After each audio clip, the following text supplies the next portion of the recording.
பரிசுத்தமுள்ள பிதாவே, இன்றைக்கும் 1 நாளாகவும் 2ஆம் அதிகாரத்தை தியானிக்க நீர் பாராட்டின கிருபைக்காக நன்றி. உடைய பிரசனம் எங்களோடு இருக்கிறபடியால் நன்றி. எங்களோடு இடைப்பட்டு கொண்டிருக்கிறபடியால் நன்றி. எங்களோடு பேசி கொண்டிருக்கிறபடியால் நன்றி. உம் நாமத்தின் மகிமைக்காக எங்களை மென்மேலும் நடத்தும். எங்களோடு இடைப்படும்.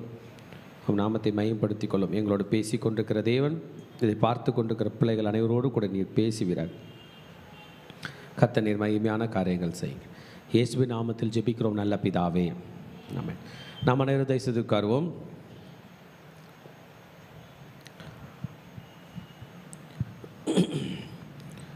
நேற்றைக்கு நாம் 1 நாளாகவும் 1ஆம் அதிகாரத்திலே ஆதாமிலிருந்து ஆபிரகாம் வரை பார்த்தோம். இடையிலே நோவாவை பார்த்தோம். பிறகு சேம் காம் யாபேத்தை பார்த்தோம். தாவீது வரைக்கும் கூட பேசப்பட்டது. இஸ்மவேலுடைய பிள்ளைகளை பற்றி பார்த்தோம். ஏசானுடைய பிள்ளைகளை பற்றி பார்த்தோம். இன்றைக்கு 2ஆம் அதிகாரத்தில் வேதம் மிகவும் துல்லியமாக அந்த போகிற பாதையை சரியாக நம்மை யாக்கோபு பக்கம் கொண்டு வந்து நிறுத்தி, யாக்கோபின் பிள்ளையில் மிக முக்கியமாக இருந்த யூதாவின் பக்கமாக நம்மை கொண்டு போகிறது. ஏன் யூதாவின் பக்கம் என்றால், யூதாவின் வழியில்தான் யூதா கோத்திரத்து சிங்கமாகிய இயேசு வர போகிறார். ஓகே, பைபிளில் எப்போதுமே பழைய ஏற்பாடு இயேசுவை காட்டிக்கிட்டே இருக்கோம். He's coming, he's coming, he's coming, he's கம்மிங்னு சொல்லினே இருக்கும் பழைய ஏற்பாடு. புதிய ஏற்பாடு ஹீஸ் ஹியர், இதோ இருக்கிறார், இதோ இருக்கிறார், இதோ இருக்கிறார் என்று சொல்லும். புதிய ஏற்பாட்டில் அப்போஸ்தலர் நடவடிக்கைகள் மேலே பார்த்தோம்னா, அவருடையவர்கள் இங்கே இருக்கிறார்கள், இங்கே இருக்கிறார்கள் காட்டி கொண்டிருக்கிறது. ஆமென். அதன் பிறகு வெளிப்படுத்தல் விசேஷம் சொல்லுகிறது, அவர் வருகிறார், மறுபடியும் வருகிறார், மறுபடியும் வருகிறார், மறுபடியும் வருகிறார். ஆக மொத்த பைபிளுமே அவரை பற்றினது தான். ஹல்லேலூயா. அவருக்குள் நாம் இருந்தால் நாமும் வெளியேற பெற்ற முத்துக்களாய் இருப்போம். அவருக்குள் நாம் இல்லை என்றால் நாம் கைவிடப்பட்டவர்களாய் இருப்போம். ஆக பழைய ஏற்பாடு எப்படி யூதா பக்கமாக திரும்புகிறது என்பதை பார்க்க போகிறோம்.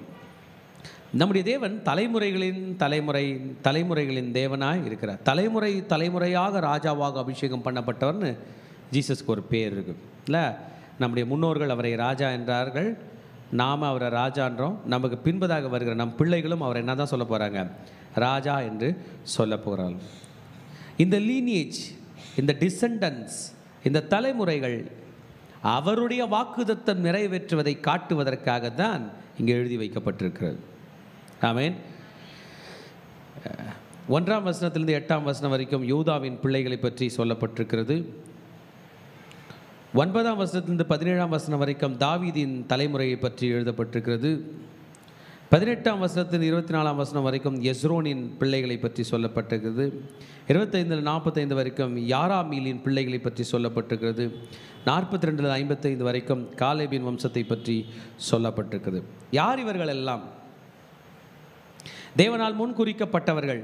இயேசு கிறிஸ்து வந்து சேர வேண்டிய பாதையிலே, வழியிலே நின்று அந்த அபிஷேகத்தை கடத்தி கொண்டு வந்து கொடுத்தவர்கள்.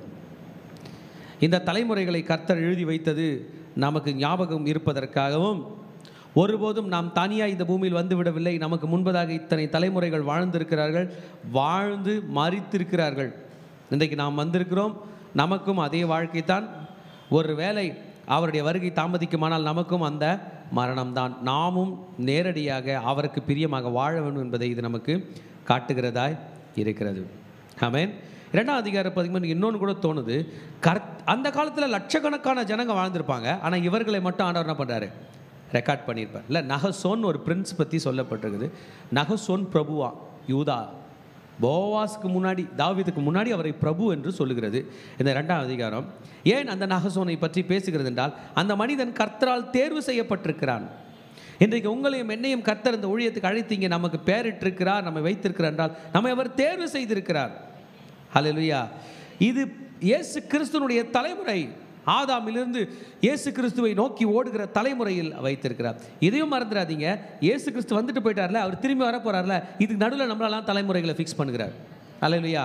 அவருடைய ஓட்ட முடியவில்லை. வந்து ஒரு முறை வந்து போனார், மறுபடியும் வரப்போகிறார். இந்த நடுவில் நம்முடைய தலைமுறைகளை அவர் வைக்கிறார். ஒன்றை மாத்திரம் மறந்து விட முடியாது, நமக்கு அடுத்த தலைமுறைகளை உண்டாக்குவது நம்முடைய கடமையாக இருக்கிறது. முழு நேரமாக ஊழியத்திற்கு வந்திருக்கிற பிள்ளைகளே, இன்றைக்கி காலையிலேருந்து ஆண்டவர் என் கையில் ஒரு கேள்வி கேட்டிருக்கிறேன். உங்களை அல்லாதபடிக்கு, நீங்கள் இல்லாதபடிக்கு இன்னும் முழு நேரமாக இருக்கிற பிள்ளைகள் யார் யார்? அவர்கள் எங்கே? அவன் நீங்கள் உள்ள பலர் ஊழியத்துக்கு வந்து 3 வருஷம் ஆச்சு, 4 வருஷம் ஆச்சு, 5 வருஷம் ஆச்சு. உங்களை போன்று முழு நேர ஊழியத்துக்கு வருகிறவர்கள் எங்கே? வெளியில் வேலை செய்து கொண்டே ஊழியம் செய்கிற பிள்ளைகளே, உங்களை போன்று உண்மையாய் வெளி உலகத்திலும் வேலை செய்து கொண்டு உழைத்து கொண்டு அவருக்காகவும் உழைக்க வருகிறவர்கள் எங்கே? இந்த தலைமுறைகள் இல்லை என்றால் முற்றுப்புள்ளி வைக்கப்படும். ஆமேன். இது படிக்கும்போது எனக்கு ரொம்ப தொட்டுச்சு. ஏன் டிசெண்டன்ஸை காட்டுறாரு? அந்த லைன் தொடர்ந்து வரணும். நடுவில் ஒரு பிரேக்கப் ஆனால் இயேசு வர முடியாது. நம்முடைய பிள்ளைகள் வளர வேண்டும். நம்முடைய ஆவிக்குரிய பிள்ளைகள், முழு நேர ஊழியம் செய்கிற பிள்ளைகளும், வேலை செய்து கொண்டே பகுதி நேரமாக ஊழியம் செய்கிற பிள்ளைகளும் வளர்ந்து வர வேண்டும். இல்லை என்றால் அவர் பணியை செய்துவிட முடியாது. ஹல்லேலூயா. இன்றைக்கி நம்ம எல்லாருமே சில நேரம் ஸ்ட்ரெஸ்ஸாக இருக்க காரணம் என்ன தெரியுமா? ஊழியம் பெருகிருச்சு, வேலை செய்கிற ஆட்கள் குறைவாக இருக்கிறது. ஆமேன். ஆமாம். இதை படிக்கும்போது இன்னொரு காரியம் கூட எனக்கு புலன்படுகிறது. எப்போதும் இஸ்ரவேலை எதிர்த்து இயேசு கிறிஸ்துனுடைய ஜீனியாலஜி, இயேசு கிறிஸ்து பிறக்க போகிற அந்த தலைமுறைகளை எப்போதும் பிசாசு அட்டாக் பண்ண வந்தது நமக்கு தெரியும். ஆமேன். இயேசு பிறக்கும்போது ஏரோது என்ன பண்ணிட்டான்? 2 வயசு கீழே உள்ள பிள்ளைகள்லாம் கொலை செய்தான். இருந்தாலும் இயேசு என்ன பண்ணார்? தப்பித்து பிழைத்தார், பிறந்தார், வளர்ந்தார். ஒரு முறை மலை மேலேருந்து தள்ளிட பார்த்தாங்க, தப்பிச்சார். சிலுவையில் அரைஞ்சாங்க, அது அவரே தன்னை ஒப்பு கொடுத்தார். தாவீதும் அது போல தான். அவரை ஒரு விஷயம் கொல்ல சிங்கம் வந்திருக்குது, தாவீது ஜெயிச்சிருக்கிறார். கரடி வந்திருக்குது, தாவீது ஜெயிச்சிருக்கிறார். கோலியாத் வந்தான், தாவீது ஜெயிச்சு இருக்கிறார். கோலியாத்தோட அண்ணன் தம்பிங்க, கோலியாத்தோடு சேர்ந்து மொத்தம் 5 பேரும், அத்தனை பேரும் தாவீதுக்கு விரோதமாக வந்திருக்கிறாங்க. தாவீது தப்பித்து இருக்கிறார். நம்ம வாழ்க்கையில் கூட பிரச்சனைகள், போராட்டங்கள், கவலைகள், கண்ணீர்கள் நம்மை அழிக்கும்படியாக வரும். ஒன்றை மறந்து விடாதீர்கள், அவர்கள் மேற்கொள்வதில்லை, நாம் தான் அவர்களை மேற்கொள்வோம். நாம் மேற்கொள்வோம், நம் பிள்ளைகள் மேற்கொள்வார்கள், நம் வம்சம் மேற்கொள்ளும், ஜெபிக்கிற பிள்ளைகள் மேற்கொள்வார்கள். இந்த தலைமுறைகள் இல்லை என்றால் ரொம்ப கஷ்டமாக இருந்திருக்கும். ஏன் கேளுங்களேன். இஸ்ரவேலர்கள் அவர்கள் மோசே தலைமையில், யோசுவா தலைமையில் கானானுக்கு வந்து சேர்ந்தாங்க. வாழ்ந்து கொண்டிருந்த போது நியாயாதிபதிகள் காலம் வந்துச்சு. நியாயாதிபதிகள் காலம் முடிந்த பிறகு ராஜாக்கள் காலம் வந்துச்சு. ராஜாக்கள் காலத்தில் சமஸ்த இஸ்ரவேலுக்கு ராஜாவாக சவுல், தாவீது, சாலமோன் வந்தார்கள். சாலமோனுக்கு பிறகு இஸ்ரவேலை 2ஆய் பிளக்கப் போகிறது. பெரும் பகுதி யெரோபயாம் என்கிற ஒரு வேலைக்காரன் வசமாகவும், ரெகோபயாம் என்கிற மகன் வசமாக 2 கோத்திரமும் இருக்க போகிறது. ஏறக்குறைய 300, 400, 500 ஆண்டுகள் இவர்கள் இப்படியே வாழப்போகிறார்கள். ஆமென். பிறகு என்ன ஆக போகிறது என்றால், 10 கோத்திரமுடைய யெரோபயாம் தலைமையின் கீழ் வாழ்ந்தவர்கள் கர்த்தரை விட்டுவிட்டு பாகால்களை சேவிக்க ஆரம்பித்து விட்டார்கள். பாகாலும் அஸ்தரோத்தும் சேவிக்க ஆரம்பித்து விட்டார்கள். பொன் கண்ணுக்குட்டியை சேவிக்க ஆரம்பித்தார்கள். அவர்கள் அசீரியர்களால் மேற்கொள்ளப்பட்டு இல்லாமல் போனார்கள். த பியூரிட்டி இல்லாமல் போயிடுச்சு. கலப்பு திருமணம் செய்து கொண்டு சமாரியர்கள் என்கிற பேரில் செட்டில் ஆயிட்டாங்க. அவங்க இப்போ என்ன கிடையாது? இஸ்ரவேலர்கள் கிடையாது. ஆனால் இந்த யூதர்கள் ஏறக்குறைய மற்றொரு 100 வருடம் தாக்கி பிடித்து கிறிஸ்துக்கு முன் 700களில் 700 BCயில் அவர்களும் வீழ்ச்சி அடைகிறார்கள், அவர்களும் அழிகிறார்கள், அவர்களும் பாபிலோனுக்கு சிறைப்பிடிக்கப்பட்டு போகிறார்கள். ஆனால் கர்த்தருடைய பெரிதான கிருபைகளால் இவர்கள் யூதர்களாக இருப்பதினால் மறுபடியும் திரும்பி வரக்கூடிய ஒரு வாய்ப்பு ஏற்படுகிறது. திரும்பி வருகிறார்கள். திரும்பி வரும்போது எங்கே போவாங்க? சிதறடிக்கப்பட்டாங்க. யாருக்கு எந்த ஊர், யாரோட அப்பா யாரோட அம்மான்னு தெரியாத நிலைமையில் அவர்களை மறுபடியுமாக கூட்டி சேர்க்க போகிறது இந்த நாளாகமத்தின் புஸ்தகம்தான். யார் யாரோட புள்ள, யாரோட கோத்திரம், எந்த ஜாதி, எந்த இனம் என்பதை அது காட்டி கொடுக்கிறது, அது கற்றுக் கொடுக்கிறது. அதனால்தான் சிறைக்கு பிடிக்கப்பட்டு போன இஸ்ரவேலர்கள் திரும்பவும் வந்து மீண்டும் ராஜ்யத்தை கட்டுகிறார்கள். ஹல்லேலூயா. தேவனுடைய ராஜ்யத்தை கட்டக்கூடிய கிருபையை கர்த்தர் அவர்களுக்கு தருகிறார். ஏன் இந்த கணக்கெடுப்பு அவசியம்? ஏன் இந்த தலைமுறைகள் நமக்கு அவசியம் என்றால், நாம் புதிதாய் தோன்றினவர்கள் அல்ல, நாம் பழமையானவர்கள், ஆதாமில் இருந்து வந்தவர்கள். நம்மளை யாரும் பார்த்து கிறிஸ்டியன்ஸ் பாதியில் வந்தவங்கன்னு சொல்ல முடியாது. எங்கேருந்து வந்தோம்? ஆதாமில் இருந்து வந்தவர்கள். we have a record from Adam. ஆமென். ஆதாம்லேருந்து அப்படியே வரும்போது ஜீசஸ் கையில் முடியுதா? ஜீசஸ் கையிலேருந்து அப்படியே யூதர்கள் கண்டினியூ ஆவாங்க. நம்ம நடுவில் காட்டொலிவ மரமாக இருக்கிற நாம் இயேசுவின் பெயரால் ஒட்டப்படுகிறோம். நமக்கும் ஆதாம் தகப்பனாய் மாறுகிறார், ஆபிரகாம் தகப்பனாய் மாறுகிறார், நோவா தகப்பனாய் மாறுகிறார். ஹல்லேலூயா. ஆமாம். we need to expand ourselves. நம்முடைய பிள்ளைகள் கூட்டத்தை, நம்முடைய ஊழிய கூட்டத்தை பெருக்க வேண்டும் என்று கர்த்தர் விரும்புகிறார். நாமும் இன்றைக்கு தேவனுடைய ராஜ்யத்தில் நின்று கொண்டிருக்கிறோம். நாமும் பெருக வேண்டும், நம் பிள்ளைகள் பெருக வேண்டும், நம்முடைய ராஜ்யங்கள் பெருக வேண்டும் என்று வசனம் சொல்லுகிறது. ஹல்லேலூயா. ஆமென். இதை நாம் கொஞ்சம் டீட்டெயில்டாக படிக்க போகிறோம். இன்னும் கூட இதனுடைய சம்மரியை பற்றி நான் சொல்லிடுறேன், பிறகு நம்ம போகலாம்.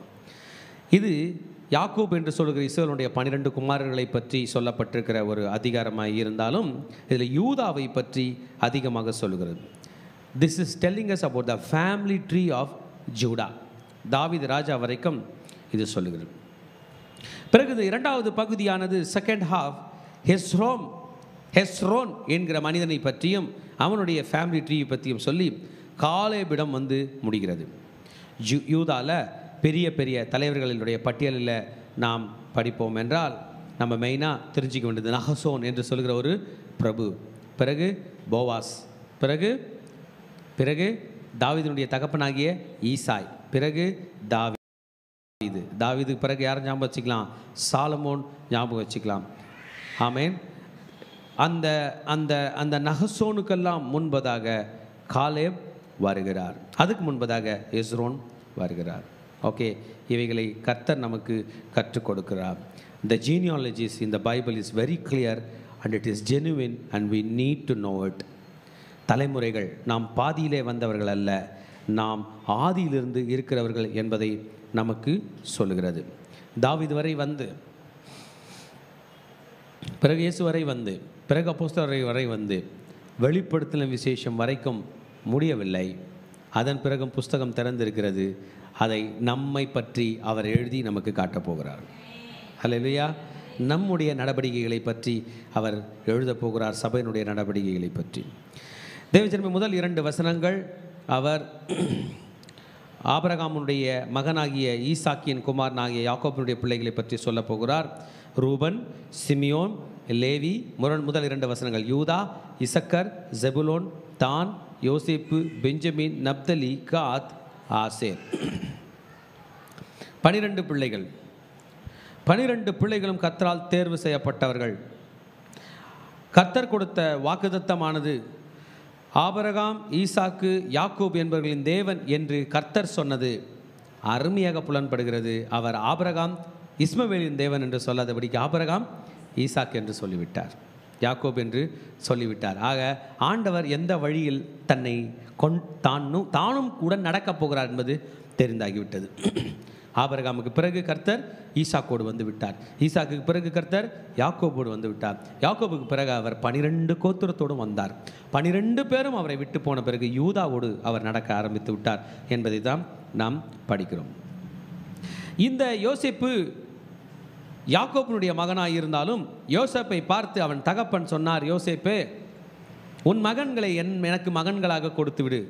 என் பாகத்தில் 12 பாகங்கள் சரியாய் வரும்போது நான் அவர்களுக்கும் சரியான என் மகன்களுக்கு ஏற்ற சுதந்திரத்தை தருவேன் என்று சொல்லுகிறார். ஹல்லேலூயா. பிறகு நமக்கு தெரியும், ஆண்டவர் யோசேப்பை வெளியே எடுத்துவிட்டு எப்ராயிம், மனாசேவை போட்டது நமக்கு தெரியும். ஓகே, ஸோ யோசேப்புக்கு டபுள் பங்கு என்று சொல்லலாம். ஆக்சுவலாக யோசேப்புக்கு வர 1-2 பாதியாக போடணும். இங்கே ஆண்டவர் ஒரு ஆசீர்வாதம் கொடுத்தார். யோசேப்பை வெளியே எடுத்துகிட்டு 2 யோசேப்புக்கு 2 பங்கு, பெரிய மகனுக்கு 1, இளைய மகனுக்கு என்று கொடுக்கப்பட்டு இருக்கிறார். அதன் பிறகு நேராக இது யூதா கோத்திரத்தை பற்றி பேசப்போகிறது. 3ஆம் வசனத்திலிருந்து 17ஆம் வசனம் வரைக்கும் படித்தோம் என்றால், யூதாவின் மகன்கள் ஏர், ஓனான், சேலா. இந்த யூதா ஒரு திருமணம் செய்தார், கானானிய ஸ்திரீ, அவங்க பேர் சுவா. இந்த ஏருக்கு திருமணம் நடந்தது. அவன் கர்த்தர் பார்வையில் ஒழுங்கினமாயிருந்தான், அவன் மரித்தான். ஓனானும் மரித்தான். பிறகு நினைச்சு கூட பார்க்க முடியாதபடிக்கு 2 பிள்ளைகள் யூதாவுக்கு உருவாகிறார்கள். அவனுடைய மருமகளாக இருக்கிற தாமாரிடத்தில். இதையெல்லாம் நம்மளால் ஏற்றுக்கொள்ள முடியவில்லை. ஆனாலும் அந்த கோத்திர பிதாக்கள் செய்த தவறுகையும் கூட கர்த்தர் எப்படி ஹேண்டில் பண்ணி அவங்கள கரெக்ட் பண்ணி காப்பாற்றுறார் என்பது நமக்கு தெரிகிறது. நமக்கெல்லாம் தெரியும், யூதா இன்டென்ஷனலாக பண்ணல. அவருடைய மனைவி இறந்த பிறகு அவர் மயிர் கத்தரிக்கிற தன்னுடைய நண்பனுடைய இடத்துக்கு போகிறார்.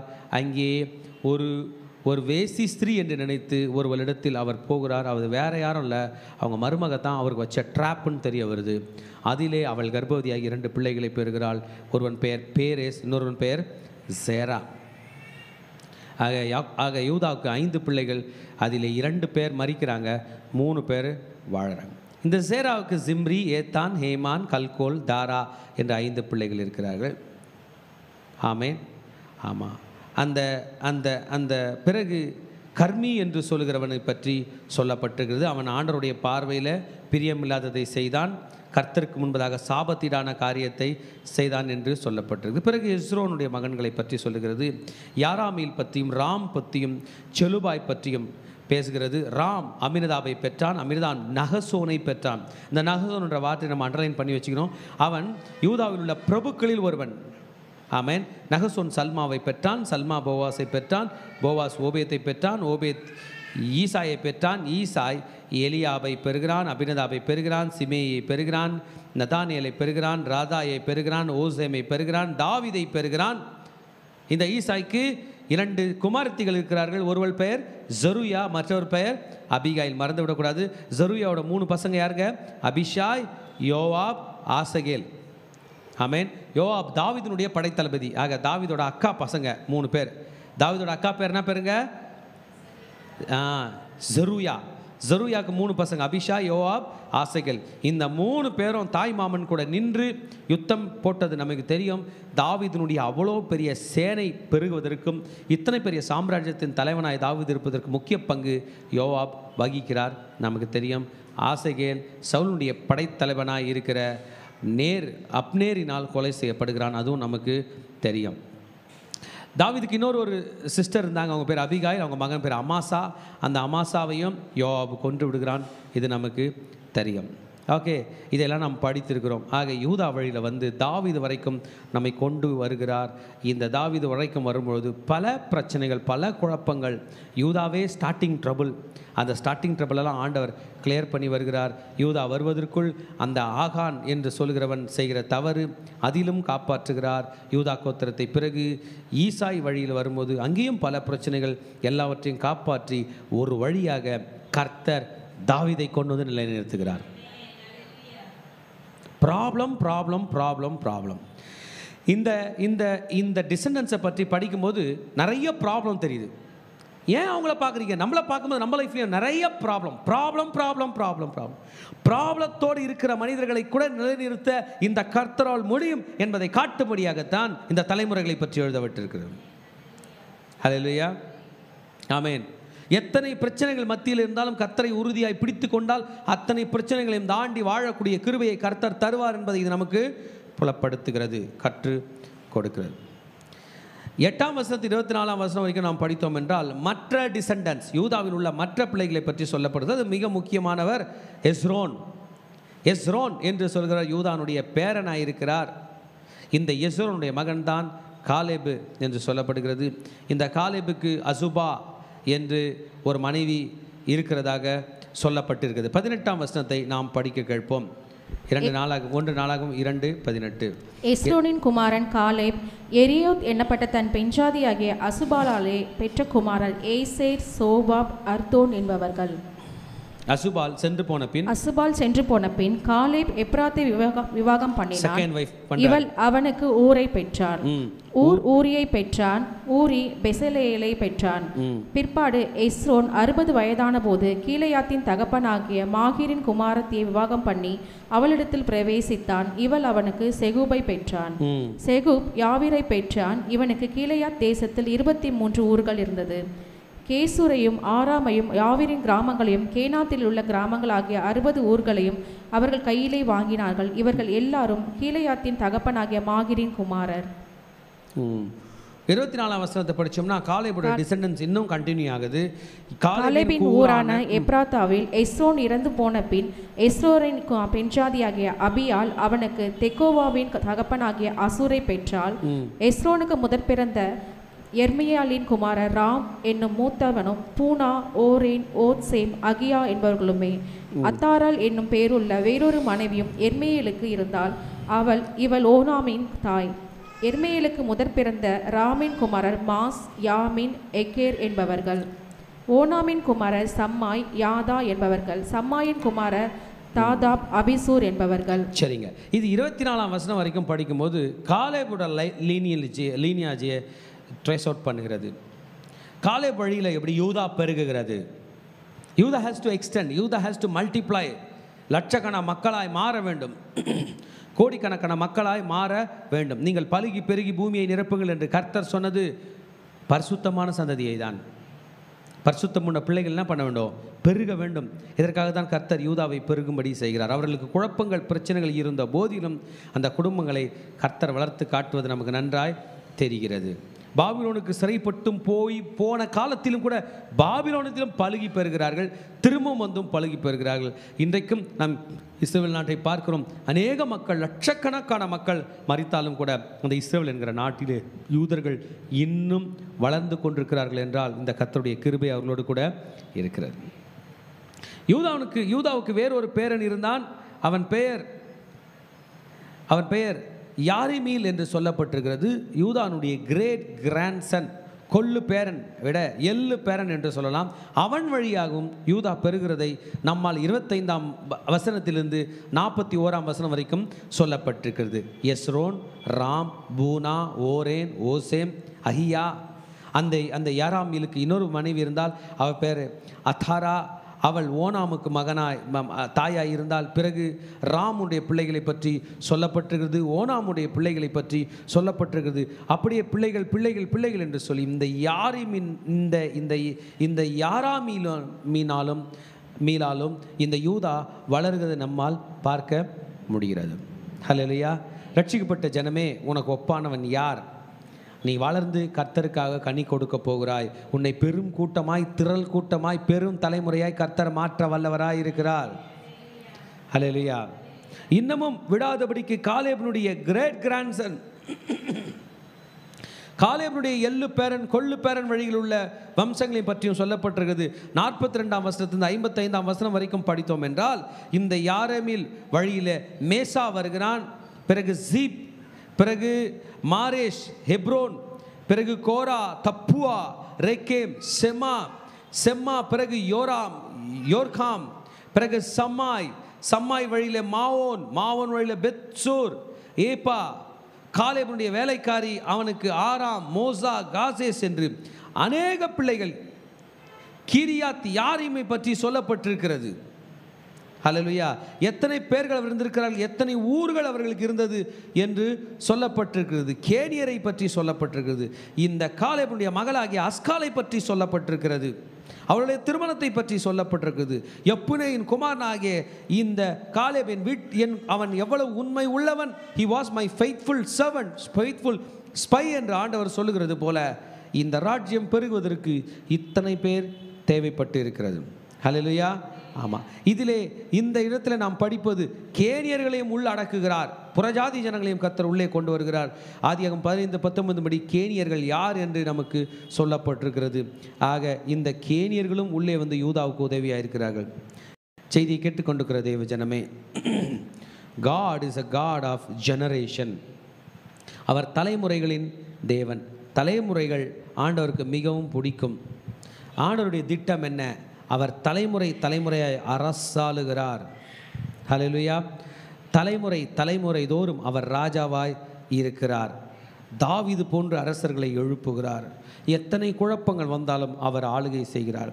மகனே மகளே, நீயும் நானும் கர்த்தருக்கென்று விட்டு கொடுத்தால் நம்மை போன்று ஆசீர்வதிக்கப்பட்டவர்கள் யாரும் இல்லை.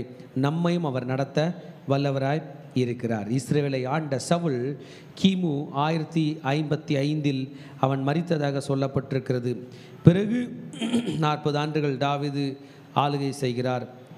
இவைகள் எல்லாவற்றிலும் கூட மறைமுகமாக மறைந்திருந்து கர்த்தர் தம் மக்களை நடத்துகிறது நம்மால் காண முடிகிறது. தேவஜனை எகிப்தில் இருக்கும்போது அவர்களை நடத்தின அதே தேவன் கானானில் இருக்கும்போது நடத்துகிறார். கானானில் இருக்கும்போது நடத்தின அதே தேவன் அவர்கள் மறுபடியும் பாபிலோனுக்கு போகும்போது, சிறைப்பிடிக்கப்பட்டு போகும்போது நடத்துகிறார். பாபிலோனுக்கு சிறைப்பிடிக்கப்பட்டு போகும்போது நடத்தின அதே தேவன் அவர்கள் பாபிலோனிலிருந்து திரும்பி வரும்போது நடத்துகிறார். பாபிலோனிலிருந்து திரும்பி வரும்போது அவங்க எல்லாருடைய ப்ரொஃபைலும் லோ ஆயிடுச்சு.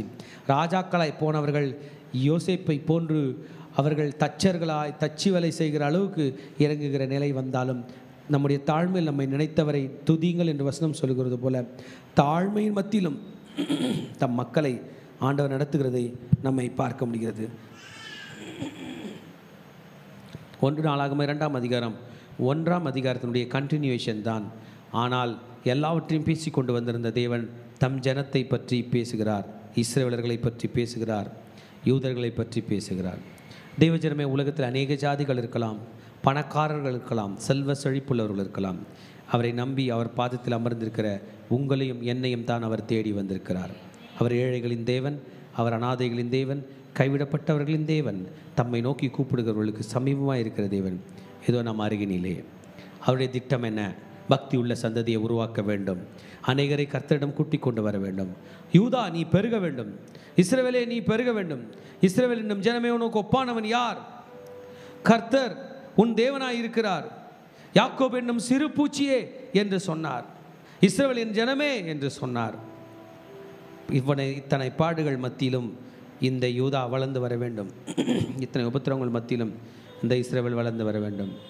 இஸ்ரவேலை காக்கிறவர் தூங்குவதும் இல்லை உறங்குவதும் இல்லை என்று சொன்னவர் அதே தேவன். ஆதாமின் தேவன் இன்றைக்கு நம் தேவன், ஆபிரகாமின் தேவன் இன்றைக்கு நம் தேவன், தாவீதின் தேவன் இன்றைக்கு நம் தேவன். அன்றைக்கு அவர்களோடு இருந்து காரியங்களை நடத்தின தேவன் இன்றைக்கு இவர்களோடு இருந்து காரியங்களை நடத்துவார். நம்மை கைவிட மாட்டார்.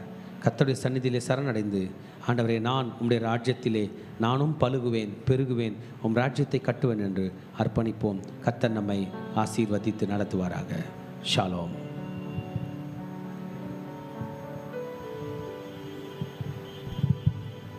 தேவன் சந்ததிகளின் தேவனாக இருக்கிறார். எத்தனையோ பேர் ஆண்டவர் இந்த வம்சவர்ணத்துக்குத்தாலும் ஒரு சில நபர்களை அவன் ஆண்டவர் தெரிந்து கொண்டிருக்கிறார். அந்த நபர்களை வைத்துதான் நமக்கு அடையாளம் செய்ய முடிகிறதோ இவர் இந்த சந்ததி என்று. தேவன் உங்களையும் எங்களையும் கூட தேவன் அப்படியாப்பட்டு தெரிந்து கொண்டுள்ளா இருக்கிறார். நாம் சந்ததியாய் ஆண்டவருக்கு எழும்ப வேண்டும். ஆண்டவர் நம்மளை தெரிந்து கொண்டது நோக்கம் ஆண்டவருக்காக ஊழியம் செய்ய வேண்டும். ஆண்டவர் நம்மளை தெரிந்து கொண்டது நோக்கம் அவருக்காக நாம் வாழ வேண்டும். ஆண்டவர் நம்ம தெரிந்து கொண்ட பரிசுத்தமாக இருக்க வேண்டும். ஆண்டவரை தெரிந்து கொள்ளுதுக்காப்பா. என உறவினர் மத்தியில் எத்தனையோ பேர் இருக்காப்பா. எங்களை நீ தெரிந்து கொண்டீங்களே, நமக்கு நன்றியப்பா. எங்களை ஊழியத்தை கொடுத்தீங்களே, நன்றியப்பா. நாங்கள் தகுதி இல்லாத தகப்பனே, ஆனால் இந்த பாடலை பாடியப்பா, நீர் இல்லாமல் எங்கள் தகப்பனப்பா, நீர் இல்லாமல் எங்களை ஒன்றும் செய்ய முடியாத தகப்பனப்பா, இந்த கிருபைக்கு நன்றின்னு சொல்லிட்டு பாடலை பாடி நான் தேவத்தை நாமத்தினர்.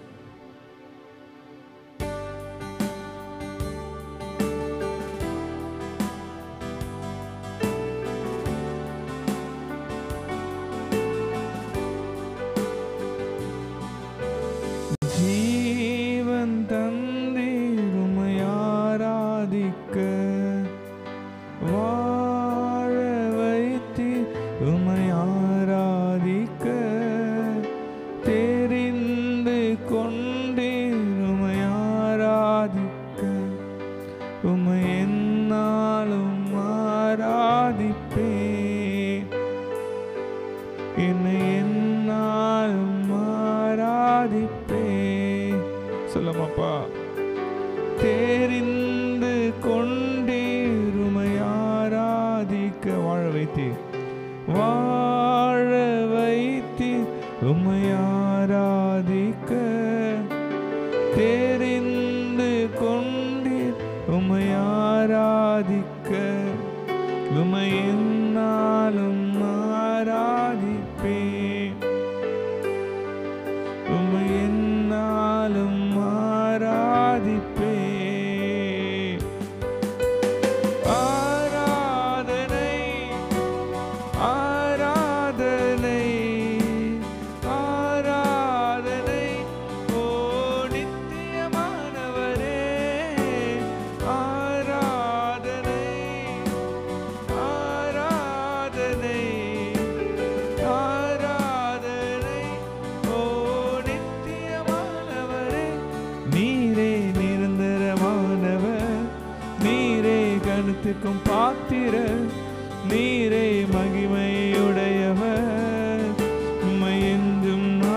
ஆராதிப்பேன். நீரே நிரந்தரமானவர், நீரே கனத்துக்கும் பாத்திரர், நீரே மகிமையுடையவர். உம்மை எங்கும் ஆராதிப்பேன், உம்மை எங்கும் ஆராதிப்பேன், உம்மை எங்கும் ஆராதிப்பேன். ஆண்டவரே, தாயின் கர்ப்பத்தில் உருவான நாள் முதல் இந்நாளில் இருக்கும் ஆண்டு நாங்கள் ஆண்டவரே பார்த்து நீங்கள் எங்களை தெரிந்து கொண்டீங்களே, உங்களுக்கு நன்றி செலுத்துகிறப்பா. இந்த காலை வேளையில் ஆண்டப்பா 2 நாளாக 2 அதிகாரத்தை ஆண்டு தகப்பன 1 நாளாக 2 அதிகாரத்தை படிக்க நீ கொடுத்த கிருபைக்கு நன்றி செலுத்துகிறப்பா. இம்மட்டும் பேசின தேவன் இனிமேல் எங்களோட பேசுங்க, வழி நடத்துங்கப்பா. நிறைய அசைவாடுங்க, பெரிய காலம் செய்யுங்க. ஏசு மூலம் சொன்னால பிதாவே, ஆமேன். 1 நாளாகவும் 2 அதிகாரம் 13 15 வசனம் இருக்கும். ஈசாய் தன் மூத்த குமாரன் எலியாபையும் அபினதாப்பு என்னும் 2ஆம் குமாரனையும் சம்மா என்னும் 3ஆம் குமாரனையும் நெத்தனேல் என்னும் 4ஆம் குமாரனையும் ரதாயி என்றும் 5ஆம் குமாரனையும் ஓத்சேம் என்றும் 6ஆம் குமாரனையும் தாவீது என்னும் 8ஆம் குமாரனையும் பெற்றான். ஆமேன். அல்லேலூயா, அல்லேலூயா. இன்னைக்கு நம்ம பார்க்குறோம், இந்த அதிகாரத்திலே நமக்கு அறிமுகமான ஒரே பெயர், அதிகமாக பெயர் என்றால் தாவீது தான். ஆமேன்.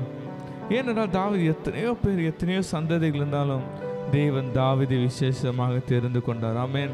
இதில் எத்தனையோ பேர் பார்க்குறோம், கர்த்தர் யூதாவை விசேஷமாக தெரிந்து கொண்டிருக்கிறார். நேற்றிலிருந்து பார்க்குறோம், எத்தனையோ வம்சங்கள், எத்தனையோ பேர்களுக்கு தேவன் இஸ்ரவேலை விசேஷமாக தெரிந்து கொண்டிருக்கிறார். இதேனோ இஸ்ரவேலும் தாவீதும் யூதாவும் மிகவும் நல்லவர்களா, அவர்களை காட்டில் இவர்கள் உத்தமர்கள் என்றது காரணம் இல்லை. ஆண்டவருடைய கிருபையும் ஆண்டவருடைய இரக்கமும் ஆண்டவருடைய மிகுந்த இரக்கத்தினால் ஆண்டவர் அந்த தெரிந்து கொண்டு ஐயோ எவ்வளோ பெற்ற ஒரு விசேஷித்தமான ஒரு கிருபை தந்திருக்கிறார். அவர் சந்ததி சந்ததி சந்ததியாக ஆண்டவரை தொழுது கொள்ளுகிற ஒரு பெரிய ஒரு ஸ்லாக்கத்தை ஆண்டவர் இன்னைக்கு நம்ம ஏற்படுத்தி தந்தார். நம்ம பார்க்குறோம். இன்னைக்கு நம்ம ஒரு விஷயம் நம்ம கண்களை மூடி நம்ம கர்த்தரை நோக்கி பார்க்கலாமா? இன்னைக்கு கர்த்தர் உங்களையும் என்ன எப்படி தெரிந்து கொண்டு இருக்கிறார்? நம்மை மற்றவர்களை காட்டிலும் ரொம்ப நல்லவர்களா, இல்லை மற்றவர்களை காட்டிலும் அதிக பரிசுத்தவான்களா, இல்லை மற்றவர்களை காட்டிலும் நாம் விசேஷித்தமானவர்களா? இல்லையே. ஆனாலும் உங்களை தெரிந்து கொண்டு இருக்கிறார். அவர் தாவீதை போல தெரிந்து கொண்டு இருக்கிறார். அவர் யூதாவை போல நம்ம தெரிந்து கொண்டு இருக்கிறார். ஆண்டவருக்கு நன்றி சொல்லுறப்பா. என்னை நீ தெரிந்து கொண்டீங்களே, நன்றி அப்பா.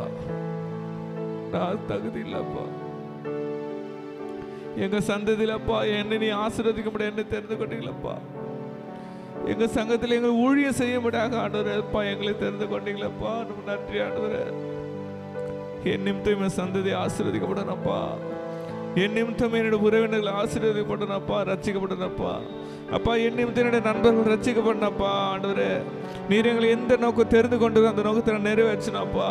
நீர் எந்த நோக்கத்தை எங்களை நிறைவேற்றினீங்களப்பா, அதை நாங்கள் செய்து முடிக்கணும்னு சொல்லிட்டு ஆண்டவர் நம்ம கேட்போமா? ஆண்டவரே ப்ளீஸ்ப்பா, எங்க மேல இறக்கமா இருங்கப்பா. உங்களை தெரிந்து கொள்வதற்கு நன்றி சொல்லிட்டு ஆண்டவர் சமூகத்தை நம்ம உடன்படிக்கை பண்ணலாமாப்பா. நீங்க தெரிஞ்சு கொண்டீங்களப்பா, அந்த தெரிந்து கொள்ள உண்மையாக நான் இன்னைக்கு உடன்படிக்கை பண்றப்பா. நீங்க தெரிந்து கொண்ட நோக்கமாக இன்னும் என்னோட உறவினருக்கு நான் சபை கொண்டு வரப்பா. நீ தெரிந்து கொண்ட உண்மையாக நாங்கள் ஊழியத்தை செய்வோம்னு சொல்லிட்டு ஆண்டவர் சமூகத்தை எனக்கு நம்ம ஒரு உடன்படிக்கை பண்ணலாமா? இது நமக்கு ஆண்டவருக்கு இடைப்பட்ட நேரம். இது நன்றி நிறைந்த இருதயத்தோடு ஆண்டவர் நோக்கி நம்ம பார்க்கலாம்.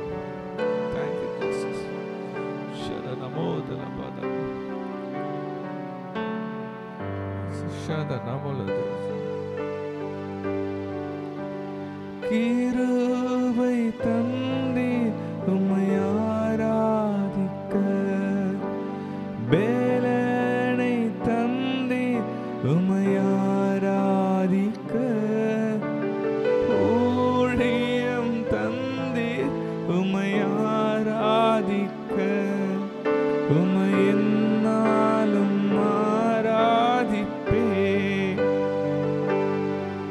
உம்மை என்னாலும் ஆராதிப்பே. ஆராதனை ஆராதனை ஆராதனை ஓ நித்தியமானவரே, நீரே நிரந்தரமானவர், நீரே கனத்துக்கும் பாத்திரர், நீரே மகிமையுடையவர், உம்மை என்றும் ஆராதிப்பேன்.